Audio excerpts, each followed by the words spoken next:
So, hello guys! What's up? It's me again, si Mima Alicia nyo at nagbabalik ulit para sa ating panibagong video. So, meron po mga minamahal, isang pakiusap.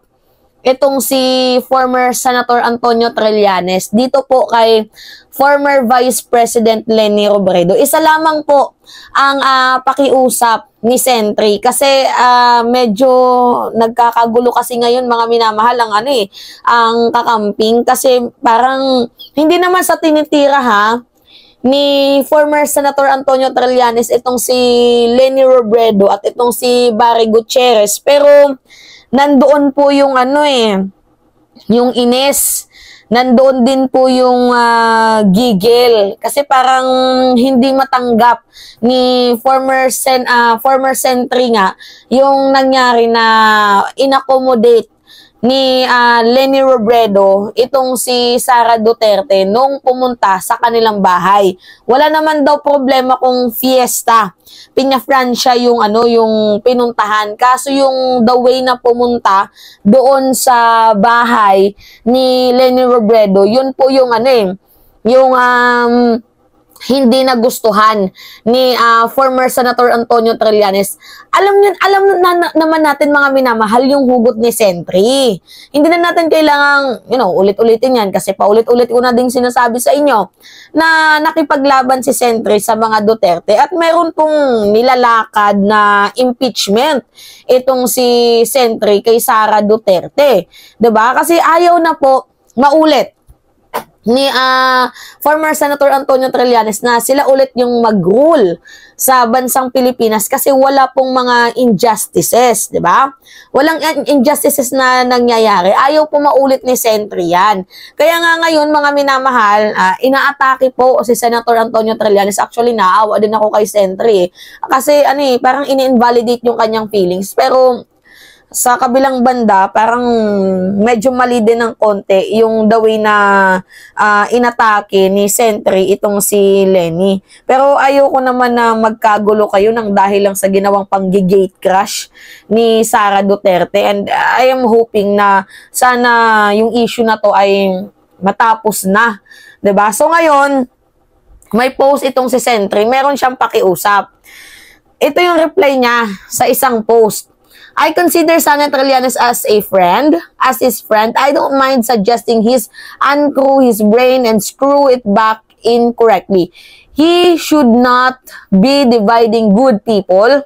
He should be uniting them. Kasi yan yung post ni Joanne. So ito yung reply niya. Sabi niya, "Hey, I thought I was the one trying to unite everyone and bringing down the Dutertes once and for all." So, alam nyo na yung punto ni Trillanes. 'Di ba? Alam nyo na yung punto niya. Gusto niyang mapabagsak ang mga Duterte.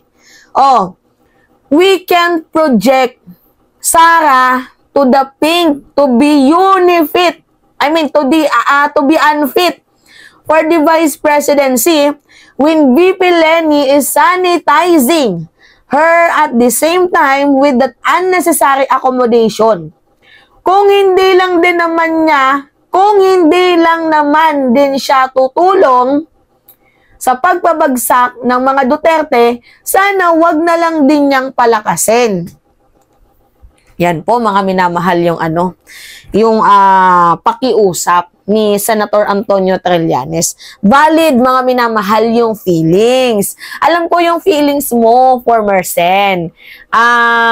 Valid naman yan kasi malalim nga yung galit mo sa mga Duterte, lalo pa sa ginawa nila kay Dilima, sa approach nila sa West Philippine Sea, sa mga inhumane approach, sa war on drugs, 'di ba? Sa pakikibaka mo sa ICC, 'di ba? And ngayon sa nilulutong impeachment, valid yung feelings ni Trillanes na i-call out na kung hindi mo lang din naman kayang pabagsakin ng mga Duterte, baka po pwede naman wag mong palakasin. Kasi yung feelings ni Trillanes ng mga minamahal is hindi yung sa version ni Barry Gutierrez na nagkita lang, on the way, nasa ka palang tumawag, hindi siya naniniwala Oo. Hindi siya naniniwala doon, mga minamahal, na nagkita lang, on the way na. Hindi siya naniniwala sa version ni Barry Gutierrez. Kasi according sa kanyang internal sources, before pa na maganap ang Peña Francia Festival, Fiesta, nag-usap na daw itong si Sara Duterte at si Leni Robredo na merong meet-up. Alam niya yung agenda. Yan yung sabi ni Trillanes, alam ni Leni yung agenda. And yet, sumama pa siya. Yan yung kino-call out niya. Kaya galit na galit itong si Sentry, hindi lang kay Leni, kundi kay Barry. Kasi si Barry, political blunder ang ginagawa, pinagtatakpan ang mali.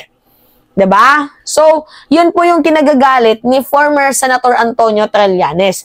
Well, kung ako yung tatanungin, kanino ba ako kumakampi? Wala. Wala akong kinakampihan kasi gusto ko manatili yung mga kakampik na solid yung 15 million vote at hindi mag-divide-divide. Valid din naman yung sinabi ni Leni Robredo na since 1980s pa nila ginagawa yun, na nagwa-welcome ng mga politician, 'di ba? Kahit hindi man nila kaalyado or kapartido. Tama din naman yung reason ni Leni Robredo na we are just a human. Magpapakatao pa din kahit hindi tayo ginawang tao noon. So, very hospitable, very accommodating, kind, itong si Leni. And we all know that, mga minamahal, na mabait talaga itong si Leni Robredo. Pero, si Senator Trillanes, dalawa kasi yung punto. I mean, dalawa silang may point. Pero hindi sana yun yung maging rason para magtalo-taluhan kayo. Mag-away-away kayo. Sana mapanatili ninyo yung 15 million vote at huwag magkawatak-watak. Kasi, guys, if we will think, di ba? Isipin na lang natin, do you think na si Leni Robredo papatol sa mga Duterte? Or maybe, nakikipaglaro lang din si Leni sa apoy. Binaboy si Leni, my God, ilang taon siyang binaboy. Hindi nga siya pinapakinggan. So, I think itong si Leni Robredo is nakikipaglaro lang din. And I hope na itong si Senator Trillanes, yung instinct niya na parang haka-haka, huwag munang mag-isip ng mga accusation. Yun lang naman yung akin. Pero, meron ding punto itong si Trillanes na sana hindi nyo na lang in-accommodate. Kung sa Peña Francia Fiesta, doon lang. Pero yung pupunta pa sa bahay nyo, diba? Yun yung kinagagalit ni Sentry, mga minamahal. So, yun po yung pakiusap ngayon ni Senator Antonio Trillanes. O, kung hindi mo lang din naman pala kayang pabagsakin, wag mo na lang tulungang palakasin. Which is valid din naman. Pero ayoko sana na magkawatak-watak sila nang dahil sa panggigate crush ni Sara Duterte. I am concerned. Hindi ko binoto si Leni. Alam niyo yan. Bumoto ko kay PBBM. Pero nakikita ko na yung approach ng ating administrasyon is same din sa approach dito sa mga kakampings. We are for the people. Diba? Ayoko na nagkawatak-watak kayo. I am just concerned. And mabait itong si Trillanes. Na-interview ko itong si Trillanes. Sobrang bait ni former Senator Antonio Trillanes. And ayoko na umabot kayo sa punto na nang dahil lang pumasok sa eksena si Sara Duterte ay magka-watak-watak kayo. I think kung meron akong advice kay Trillanes, pagkatiwalaan mo si Leni Robredo. Magtiwala lang kayo. Maybe may nakikita kang mali, pero hindi lahat dapat i-call out mo. You should trust your leader. Pagkatiwalaan nyo muna si Leni Robredo kung ano yung gagawin niya, then bago kayo mag-judge. Kasi hindi naman po nagsalita pa si Risa Ontiveros. Wala pa naman pong nagsalita. At saka, alam nyo, kapag sumapi si Leni Robredo sa mga Duterte, magagalit si Risa, magagalit si De Lima, madami magagalit sa kanya. So, wag munang mag-isip ng negative mindset. Ano yun nyo muna?